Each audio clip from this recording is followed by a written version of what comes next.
Hello everyone, my name is Devansh Kariya and આજે હું sampling and reconstruction topic explain કરીશ. આ ટોપિક કમ્યુનિકેશન અને સિગ્નલ પ્રોસેસિંગમાં બહુ જ ઇમ્પોર્ટન્ટ છે, specially audio, video and digital communication માટે. તો ચાલો સૌથી પહેલાં આપણે સમજીએ સેમ્પલિંગ શું છે.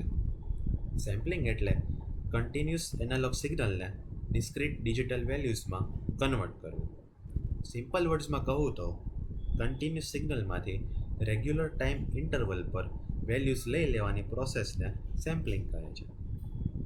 જેનું એક સિમ્પલ એક્ઝામ્પલ છે કે તમે કોઈ પણ ચાલતા ઓબ્જેક્ટને, મૂવિંગ ઓબ્જેક્ટના ફોટોઝ વારા ઘડીએ ક્લિક કરો તો એમાં જે દરેક ફોટો હોય છે એને આપણે સેમ્પલ કહીએ છીએ. હવે ક્વેશ્ચન આવે છે કે સેમ્પલિંગની જરૂર કેમ પડે છે. પહેલી વાત, કન્ટિન્યુઅસ સિગ્નલ્સ ઇન્ફાઇનાઇટ હોય છે અને ઇન્ફાઇનાઇટ ડેટાને સ્ટોર કરવું પોસિબલ નથી.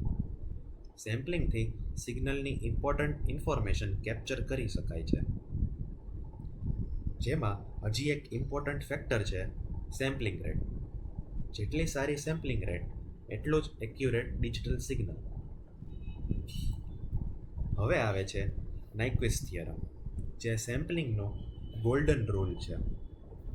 નાઇક્વિસ્ટ થિયરમ કહે છે કે સેમ્પલિંગ રેટ એટલીસ્ટ ટ્વાઇસ હોવી જોઈએ સિગ્નલની હાઈએસ્ટ ફ્રીક્વન્સી કરતાં. જો આ રૂલ ફોલો ના કરો તો પ્રોબ્લેમ આવે છે, જેને આપણે એલાઇઝિંગ કહીએ છીએ. એલાઇઝિંગ એટલે સિગ્નલને ગલત રીતે રિપ્રેઝન્ટ કરવો.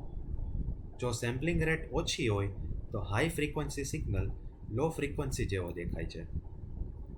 જેનો એક ફેમસ એક્ઝામ્પલ છે કે મૂવીમાં આપણે વ્હીલને ઊંધો ફરતો જોઈએ છીએ. આ એલાઇઝિંગ છે. એટલે કે નાઇક્વિસ્ટ રૂલ ફોલો કરવો બહુ જ ઇમ્પોર્ટન્ટ છે. હવે નેક્સ્ટ પાર્ટ, રિકન્સ્ટ્રક્શન શું છે. રિકન્સ્ટ્રક્શન એટલે ડિજિટલ સેમ્પલ્સમાંથી પાછો સ્મૂથ કન્ટિન્યુઅસ સિગ્નલ બનાવવું. સિમ્પલ વર્ડ્સમાં સેમ્પલિંગની ઊંધી પ્રોસેસ, એને આપણે રિકન્સ્ટ્રક્શન કહીએ છીએ. અને આ પ્રોસેસ રિસીવર સાઇડ પણ થાય છે. રિકન્સ્ટ્રક્શનની વર્કિંગ સિમ્પલ છે. પહેલાં સેમ્પલ્સને ઇમ્પલ્સ તરીકે ટ્રીટ કરવામાં આવે છે. પછી આ જ સેમ્પલ્સને લો પાસ ફિલ્ટરમાંથી પાસ કરવામાં આવે છે. પછી filter high frequency noise remove કરે છે, જેનાથી રિઝલ્ટમાં આપણને એક સ્મૂથ કન્ટિન્યુઅસ આઉટપુટ સિગ્નલ મળે છે. આ સિગ્નલ ઓરિજિનલ સિગ્નલને મેક્સિમમ પોસિબલ મેચ કરે છે.